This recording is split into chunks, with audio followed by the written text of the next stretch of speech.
Good morning, everybody. I'm helping my friend Bill today pick out some koa for his ukulele, and I thought I'd make a quick video about it.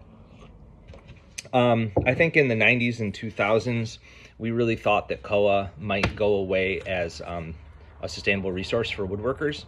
Even though Luthrie uses a tiny portion of the wood in the world, we still are like one of the most visible users of precious wood. But over the last 20 years, folks have worked really hard to change the forest ecology and the management of land in Hawaii, and they've worked really hard to replant and regrow and manage what they have. And it looks like koa is going to remain as a usable resource for luthiers due to a lot of hard work by a lot of different people. But it's still precious to me. A lot of these pieces came to the States 50, 60, 70 years ago and have been carefully waiting for the right job. I feel the psychic weight of using this important Hawaiian wood. And, you know, in its own way, it has all these cool, like, patriotic, mythological, and religious connections to island culture that are really cool. And, you know, it's all precious to me in its own way. But when people are selling koa to you, they market it with all these labels like 3A and 5A and whatever. And all that stuff does try to just describe how fancy it is, but it is kind of just marketing. It's all beautiful in its own way. But some of the fancy stuff I end up, you know, kind of having to charge extra for it.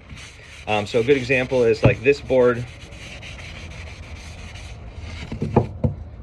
So it's got cool grain, but then you see the curls going this way. So that's what people are talking about when they want curly wood. I ended up with this board probably because it's got this knot in it, and probably like other builders didn't want to work around the knot.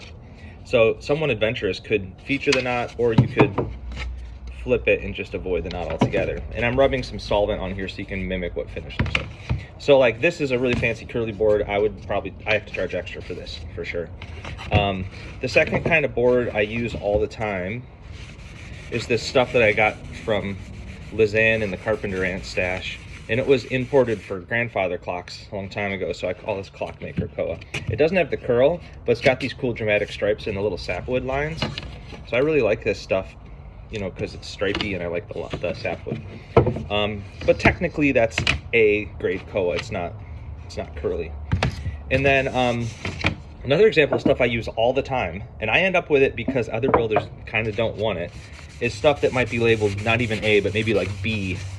It's the kind of thing I see on like a lot of like 1960s tourist ukuleles where there's no curl to it, and maybe it only has 2 colors instead of 3 or 4. So it's kind of, I mean, I like it, but you know, some people see it as less fancy. Still precious to me. And if you look at it, it's kind of caramel colored with chocolate stripes. It's really cool, but it just doesn't have the red in it.